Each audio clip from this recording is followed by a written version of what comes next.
એકદમ નવી રીતે આખા ટિંડોરાનું શાક બનાવશું, અને એ પણ ભર્યા વગર જ. અને વળી આમાં તો ડુંગળી કે ટમેટાની ગ્રેવી કર્યા વગર જ એકદમ રસાદાર એવું આપણું આ શાક તૈયાર થશે. કેમ કે એકદમ જે રૂટીન આપણું ટિંડોરાનું શાક ખાઈને કંટાળ્યા હોય ને, તો એકવાર તો જો તમે આ વિડીયો જોશો ને તો જરૂરથી ટ્રાય કરશો. તો અહીંયા તો મેં અબાઉટ 150 ગ્રામ જેટલા ટિંડોરા લઈ લીધા. તો ટિંડોરાને તો એકદમ સારી રીતે ધોઈને ઉપરનો અને નીચેનો ભાગ કટ કરી લઈશ. હવે અહીંયા તો આપણે આખા ટિંડોરા રાખવાના છે, તો જેમ આપણે આખા શાકમાં કટ આપતા હોય ને એ જ રીતે આપણે ટિંડોરાને પણ થોડો કટ આપી દઈશું. તો ટિંડોરાને તો આપણે આખા કટ તો નથી કરવાના, એક સાઈડ કટ કર્યું ને તો બીજી બાજુ ક્રોસમાં કટ કરી લેશું. અહીંયા તો મારે ટિંડોરા થોડા થિકનેસવાળા છે, પણ જો એકદમ કૂણા એટલે કે મીડિયમ થિકનેસવાળા હોય ને તો એક સાઈડ કટ લગાવશો ને તો પણ ચાલશે.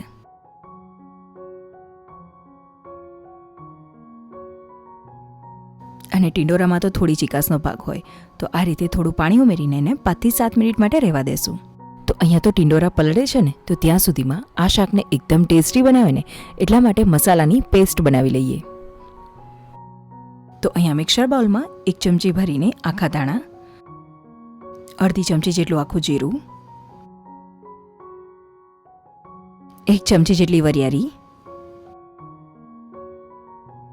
ત્યારબાદ 1.5 ચમચી જેટલું સૂકું ટોપરું, તેમજ અડધી ચમચી જેટલી કસૂરી મેથી. તો અહીંયા તો મારે કસૂરી મેથીનો પાવડર છે તો એ જ ઉમેરી દીધો. અને શાકમાં તો આપણે લસણનું પ્રમાણ કેટલું રાખો ને એ તો આપણી ઉપર. તો અહીંયા તો મેં ખાલી 2 થી 3 કળી જેટલું જ લસણ ઉમેર્યું. સાથે થોડા લીમડાના પાન ઉમેરશું, તેમજ 2 ચમચી જેટલું આપણે દહીં ઉમેરશું. બને ત્યાં સુધી દહીં થોડું મોળું હોય ને એવું જ ઉમેરવું. સાથે અહીંયા તો મેં લાલ મરચાંનો પાવડર ઉમેર્યો, પણ એની જગ્યાએ તમારે જો સૂકું મરચું ઉમેરવું હોય ને તો એ ઉમેરજો. તો બસ અહીંયા તો આપણી પેસ્ટ તૈયાર છે. હવે આ પેસ્ટને આપણે બહુ વધારે પડતી લિક્વિડી નથી કરવાની, બસ આ રીતે થોડી થીક રહે ને એમ જ રાખવાની. તો પેનમાં હવે થોડું તેલ ઉમેરશું. તેલનું પ્રમાણ કેટલું રાખવું એ તો આપણી ઉપર. તો તેલ તો અહીંયા આપણે એકદમ ધીમી હીટ ઉપર ગરમ થાય છે, તો ત્યાં સુધીમાં આપણે જે ટિંડોરા પાણીમાં પલાળી રાખ્યા હતા ને એને એકદમ કોરા કરી લેશું. હવે કોરા કરવા એટલે તો કંઈ વધારે વાર સુધી સુકવવાની જરૂર નથી, બસ આ રીતે કપડાથી તેને થોડા લૂછી લેશું.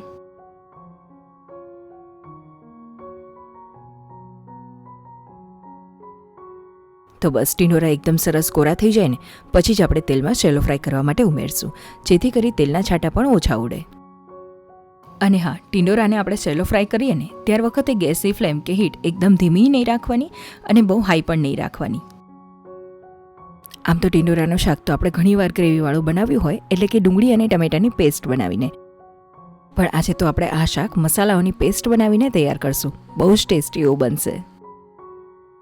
અને મસાલાઓ તો કંઈ વધારે પડતું આ શાકને આપણે તીખાસવાળું નથી બનાવવાનું. ઉનાળામાં પણ આપણને બિલકુલ નડે નહીં ને એ જ રીતે બનાવશું. તો બસ આ રીતે થોડા બ્રાઉનિશ જેવા થઈ જાય ને એટલે આપણે તેને કાઢી લેશું. હવે અગાઉ કીધું એમ કે ચડતાની વાર તો ટિંડોરા કેવા છે ને એ ઉપર પણ જાય. જો એકદમ કૂણા હશે તો તે જલ્દી ચડી જશે. ટૂંકમાં જોઈએ ને તો ટિંડોરા 70 થી 80% જેવા ચડી જાય ને એટલે આપણે તેલમાંથી કાઢી લેવાના. તો હવે ટિંડોરા તો આપણા સરસ તળાઈ ગયા છે. હવે શાકનો આપણે વઘાર કરી લઈએ. તો એ જ તેલમાં થોડું જીરું, ચપટી 1 જેટલી હિંગ અને સાથે એક મીડિયમ સાઇઝની ડુંગળી ઉમેરીશ. તો બસ આ ડુંગળીને તો આપણે એકદમ સરસ એવી સતળાવા દેશું. બહુ વધારે બ્રાઉનિશ નહીં થવા દઈએ, થોડી આછી ગુલાબી જેવી થાય ત્યાં સુધી છે. અને ડુંગળી સતળાઈ જાય ને પછી આમાં આપણે 1.5 ચમચી જેટલો ચણાનો લોટ ઉમેરશું. અને જેવો લોટ ઉમેરશું ને તો થોડી ગળીઓ પડતી હોય ને એવું લાગશે, પણ એને સતત હલાવતા જશું ને તો એકદમ સરસ તે મિક્સ થઈ જશે. અને હા, જેવો લોટ ઉમેરીને ત્યારે ગેસની ફ્લેમ કે હીટ એકદમ મીડિયમ ટુ લો જ રાખવાની. તો બસ લોટ થોડો આ રીતે આછો ગુલાબી જેવો થઈ જાય ને એટલે આપણે જે બનાવેલી પેસ્ટ છે ને એ ઉમેરી દઈશું.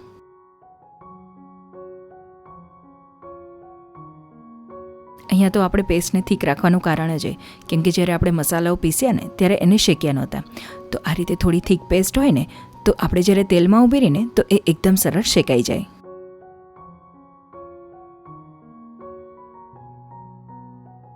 તો બીજા હવેજમાં લાલ મરચું પાવડર અગાઉ તો ઉમેર્યું હતું, પણ તીખાસ મુજબ થોડું વધારે એડ કરી દઈએ.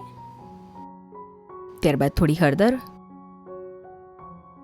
તેમજ ધાણા જીરું, તો એનું પ્રમાણ થોડું વધારે રાખશું.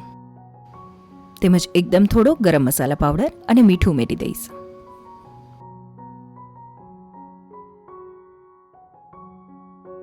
હવે એડ કર્યા પછી એને પણ 1 મિનિટ માટે ગરમ થવા દઈએ. ખરેખર આ શાક એટલું બધું સરસ લાગશે ને કે તમે પંજાબી શાક ખાતા હોય ને એવો જ ટેસ્ટ લાગશે. તો મસાલાઓ તો સરસ શેકાઈ ગયા. તો હવે આપણે તેમાં પાણી ઉમેરવાનું છે. તો મિક્સર બાઉલમાં જ મેં થોડું પાણી એડ કરી દીધું, કેમ કે થોડી પેસ્ટ રહેલી હતી, તો એ જ પાણી ઉમેરી દઈશ. આમ તો કોઈ પણ શાકમાં રસો કરવો હોય ને તો થોડું નવશેકું પાણી ઉમેરો ને તો વધારે સારું, પણ સ્વાભાવિક છે કે થોડી પેસ્ટ રહેલી હતી ને તો એ જ પાણી ઉમેરી દીધું. અને ત્યારબાદ ગળપણમાં થોડી ખાંડ ઉમેરીશ. અહીંયા તો આપણો કેવો સ્વાદ ને એ પ્રમાણે વધતા ઓછા ગળપણ ઉમેરવું, પણ જ્યારે આવા શાક બનાવીએ ને ત્યારે થોડું ગળપણ તો એડ કરજો જ, કેમ કે સ્વાભાવિક છે કે ગળપણ અને ખટાશ બે વસ્તુનો જો બેલેન્સ હોય ને તો એ વસ્તુનો સ્વાદ તો કંઈક અલગ જ હોય. તો બસ હવે આપણે જે ટિંડોરા તળીને રાખ્યા હતા ને એ ઉમેરી દઈશું. અને હીટને આપણે મીડિયમ ટુ લો રાખીને આ ટિંડોરાને રસા સાથે ચડવા દઈશું. આમ તો ટિંડોરા આપણા 70 થી 80% જેટલા તો ચડેલા છે, પણ થોડા આ રીતે રસામાં ચડવા દેવાના, જેથી કરી બધો જ એકદમ સરસ સ્વાદ આ ટિંડોરામાં પણ ભળી જાય અને તે એકદમ સરસ ચડી પણ જશે.